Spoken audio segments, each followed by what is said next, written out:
Today we're exploring the world of legendary fighters who came out of retirement. These are the tales of warriors who refused to let their stories end, proving that the indomitable spirit of a fighter never truly fades. Let's get started. Floyd Mayweather. Pinpointing the exact number of instances when the American icon Floyd Mayweather announced his retirement from boxing is, without a doubt, a complex endeavor. The first occurrence of this pattern emerged in 2007, shortly after he secured a victory against Oscar de la Hoya. Curiously, within that very same year, Mayweather resurfaced to administer a decisive knockout to Ricky Hatton. However, this resurgence was short-lived as he swiftly returned to retirement. In 2009, Mayweather orchestrated yet another comeback, and over 6 years, he remarkably amassed an unblemished 49-0 record before formally declaring his exit from the sport. The subsequent re-entry into the spotlight transpired in 2017, defined by a high-profile clash against UFC superstar Conor McGregor. Notably, Mayweather strategically attempted to persuade his devoted fans that this particular spectacle would signify his ultimate departure from professional boxing. From a technical standpoint, Mayweather has refrained from engaging in professional bouts since that juncture. Moreover, jeopardizing his impeccable 50-0 record seems improbable. Who knows for sure? The champ may just return to the ring once more. Ricky Hatton. Ricky Hatton's journey took a pivotal turn in 2007 when he experienced his first defeat handed to him by the renowned Mayweather. Following back-to-back victories, the hitman stepped up to the challenge against Manny Pacquiao in 2009, only to endure a devastating knockout. Hatton subsequently announced his retirement, a decision he upheld for the next 3 years. However, a return to the ring occurred, albeit short-lived, resulting in a loss to Vyacheslav Senchenko before he once again exited the scene. But the conclusion of his tale remained unwritten. In November 2022, Hatton engaged in an exhibition match with Marco Antonio Barrera. This event marked the resurgence of both legendary figures in combat sports. Although the match's official outcome remained undecided, informal scorecards indicated Hatton's triumph in this nostalgic showdown. David Haye. David Haye's narrative mirrors Hatton's in certain respects, as the heavyweight contender declared a temporary retirement in 2011 after his loss to Vladimir Klitschko. However, a mere year later, catalyzed by a press conference altercation with Derek Chisora, Haye made a resounding comeback, triumphing in their intense grudge match. Another retirement phase followed, only for Haye to resurface again in 2016, engaging in an additional 4 bouts. Regrettably, he concluded his journey with 2 consecutive losses to Tony Bellew before definitely bowing out. A curious turn materialized when Haye participated in a peculiar exhibition match against his friend Joe Fournier. Following this event, he ambitiously extended a challenge to Fury, but no significant developments have emerged from this endeavor. Mike Tyson.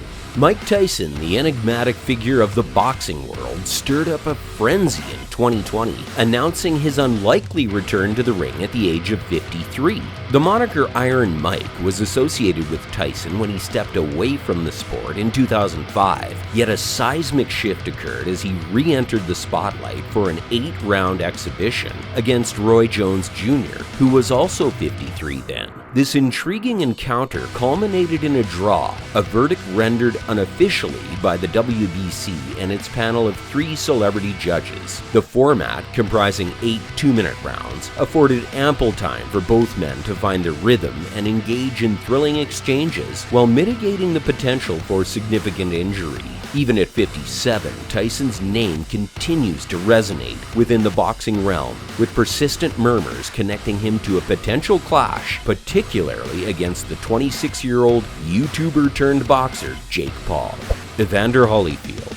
The boxing champ Evander Holyfield had remained absent from the ring since 2011. His retirement, a decision reached 3 years later, marked a significant chapter in his journey. Regrettably, Holyfield's resolve faced a formidable test in September of the subsequent year. compelling him to re-enter the arena at 58. In an event held at the Seminole Hard Rock Hotel and Casino, the living legend endured a humbling defeat against Vitor Belfort. The former UFC champion Belfort exhibited dominance as he dismantled Holyfield, orchestrating a swift finish within the confines of the first round. The duel was scheduled for 8 rounds, but the outcome was decided much sooner. The next few moments witnessed Belfort's left uppercut, sending Holyfield to the canvas, prompting the ref to end the fight. Most of the boxing world pretty much agreed that Holyfield should really avoid boxing at this time. Georges St Pierre. Before his resurgence from retirement in 2017, Georges St Pierre had already earned widespread acclaim as the UFC's unparalleled fighter in history. Yet his triumphant return wasn't just a reinforcement of his legacy, but an elevation of his greatness to even greater heights. Before his retirement in 2013, he had held the UFC welterweight title for an impressive 5-year stretch, an era distinguished by an unparalleled streak of 9 consecutive title defenses. He succeeded against formidable names such as John Fitch, Thiago Alves, Jake Shields, and Nick Diaz. It was only after his fight against Johnny Hendricks that GSP decided to embrace retirement, all the while leaving a tantalizing hint of a potential return down the line. That line was eventually crossed after 4 years. GSP re-entered the fighting world in 2017, venturing into the 185-pound weight class for the first time. His target was the reigning middleweight champion Michael Bisping. Following a grueling bout, St Pierre showcased his resilience by battering Bisping with punches, grounding him, and sealing the deal with a decisive chokehold. This feat marked St Pierre's transformation into one of the select few UFC 2 division champions. Brock Lesnar. Brock Lesnar's stint in the UFC proved transient, yet the former WWE luminary left a lasting mark during his initial 4-year tenure in the organization. Despite commencing with a setback against Frank Mir, Lesnar rebounded by securing his first UFC victory against the seasoned Heath Herring. The next chapter of his journey witnessed Lesnar's remarkable knockout of the long-standing UFC heavyweight champion Randy Couture, propelling him to the division's top. Yet beneath the surface, a battle raged as Lesnar grappled with diverticulitis, a condition frequently incapacitating him. This affliction led to the forfeiture of his title to Cain Velasquez in October 2010 and started a hiatus from the UFC that extended beyond a year. His re-entrance into the arena came in the form of a swift defeat at the hands of Alistair Overeem. Struggling with the lingering effects of his ailment, Lesnar opted for a definitive retirement from the UFC. Unexpectedly, Lesnar's narrative took another twist. Following a return to the WWE a mere few months later, the announcement in 2016 sent shockwaves. He would once again grace the UFC stage. This move had fans and critics doubting Lesnar. I mean, he was gone for 5 years, right? The star eventually proved doubters wrong as he decisively outperformed the highly ranked contender Mark Hunt, securing his first victory since 2010.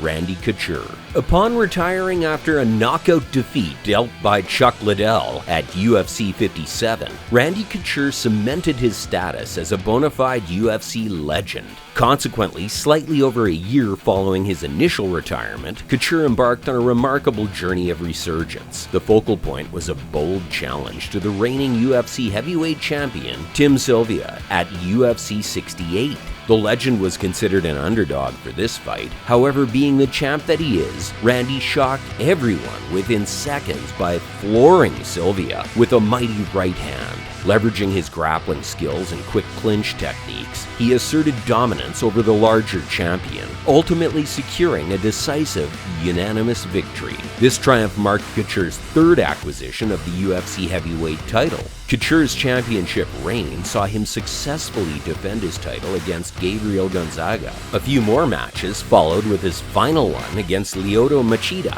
where he lost after receiving a jumping front kick. This was enough for Couture to finally hang up his gloves. So that's all for today's episode. Folks, if you enjoyed watching, leave a like and share it with your friends. You can also comment and let us know what you'd like to see from this channel in the future. Also, subscribe to our channel if you haven't already. You'll want to check check out our other videos. Stay tuned for more awesomeness. Thanks for watching.